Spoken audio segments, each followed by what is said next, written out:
let's get right into it. You know, like a few things this guy, the Musk, takes into question, as we gathered. The need of free speech. That's facts. On Twitter, we all know that's one of the underlying main issues with the platform at this time.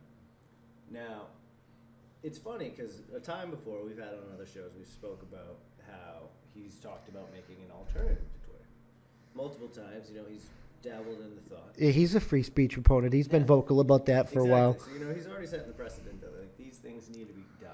Something needs to be done. I think his exact words was the way Twitter currently operates. Not that wasn't his exact words, but he said the way Twitter currently operates. His exact words for that is it's a threat to our democracies.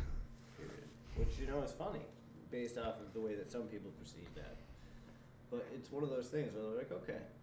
So when you're sitting there and you're the Musk, you're waiting, you're trying to figure out what your next move is. You got the money. Yeah, you got the money, you're bored. No, Twitter stock, I want most of it.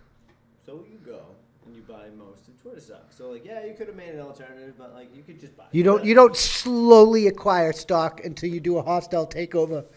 Well, actually, that is a hostile takeover. You don't slowly buy stock until you naturally take over Twitter. You just hostilely take that bitch by okay, how much stock is spread out from people? All right, how much do I need to be the majority owner? 9.2%. All right, here's a fucking purchase for 9.2% of Twitter stock. I am now in charge, bitches. I am the overlord of Twitter. Yeah, so it's funny. Instead of creating an alternative, because it takes a lot of time and effort, that you could do it, but do you need to do it?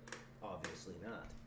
Now, my thought process is he was thinking about shutting them down and hating them because they're a cesspool of filth and leftist misery, and he looked into making an alternative, seeing how much money it is, and then looked into how much majority stock of Twitter cost and how much money that would cost him, and he made a decision on what was the cheapest, because it's a lot easier, because not only would he have to build it, launch it, he would have to market it, he would have to hope people would actually join it, because some people don't like adopting new technologies and stuff, and it's much easier for him to just buy Twitter, like we'll get into, but it's much easier for him to buy Twitter, buy the majority stock, and make changes. It's quicker, simpler, and way more effective. Yeah, it definitely is way more effective, considering, I don't know if you guys have been listening to this, but he's officially the owner of Twitter. I don't know if he's labeled owner, but he sits at the head of the board of directors. So, when you walk into a board of directors, he's not just sitting in the board, he's directing the board. He's based off of how we're gathering. Yeah, he's the official director of Twitter until 2024. Yeah, which is good for you, playing your cards correctly, to allow yourself to take over this situation that just seemed like it needed to be swayed in a better direction. Business-wise, a little anything else. He got himself situated so good that he has 2 years to fucking unfuck Twitter. And even if some of the other, they push out, a couple of the other board members push out one board member and then take his stock, how they do to try and, weasel Musk out, they can't do anything because it's been labeled official unless he violates some type of law.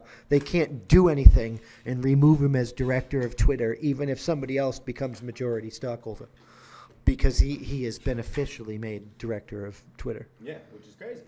Until a certain time period. Yeah, but even still, he doesn't even need that long to Yeah. So I think it's a smart move. Could you imagine all the people right now at work that are just Cue leftist cry montage.